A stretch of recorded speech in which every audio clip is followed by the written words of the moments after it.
আজ আমরা যাচ্ছি যশোরে। আমাদের মূল কাজ যশোর বিজ্ঞান ও প্রযুক্তি বিশ্ববিদ্যালয়ের সেমিনারে অ্যাটেন্ড করা এবং যশোরটাকে ঘুরে দেখা। তো আমরা দুটো প্ল্যানই একসাথে পারপাস সার্ভ হয় এরকম করে সাজিয়েছি। পদ্মা সেতুর উপর দিয়ে চালু হওয়া রূপসী বাংলা এক্সপ্রেসে আমরা গিয়েছিলাম যশোর।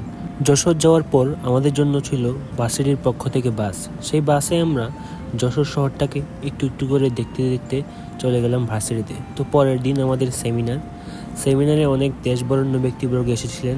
আমাদের পক্ষ থেকে ছিল বিভিন্ন ধরনের পোস্টার প্রেজেন্টেশন। আমার নিজের একটা পোস্টার প্রেজেন্টেশন ছিল মোটর ফিটনেস নিয়ে, যে কীভাবে ওমেন ক্রিকেট আরও উন্নত করা যায় সেই ব্যাপারে। তো স্ক্রিনে এই মুহূর্তে আমাকে দেখা যাচ্ছে, আমি স্যারকে এক্সপ্লেন করছিলাম যে আমাদের এই রিসার্চটা কীভাবে কী করলাম আমরা। যশোর সফরের তৃতীয় দিন আমরা গিয়েছিলাম মাইকেল মধুসূদন দত্তের বাড়িতে। সেখানে আমরা প্রথমেই দেখতে পাই সুন্দর একটা ভাস্কর্য কবির এবং তার বাড়ির বিভিন্ন স্থাপত্যশৈলী। আগেকার দিনে কীরকম সুন্দর স্থাপত্যশৈলীর মাধ্যমে বাড়িঘর তৈরি করা হতো।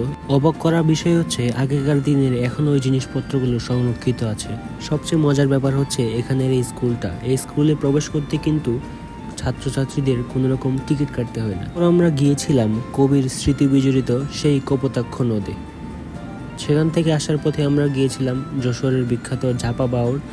সব মিলে যশোর সফর বেশ ভালো লাগলো। যশোর খেজুরের জন্য অনেক বিখ্যাত, প্রায় সব জায়গায় খেজুর গাছ দেখা যায়।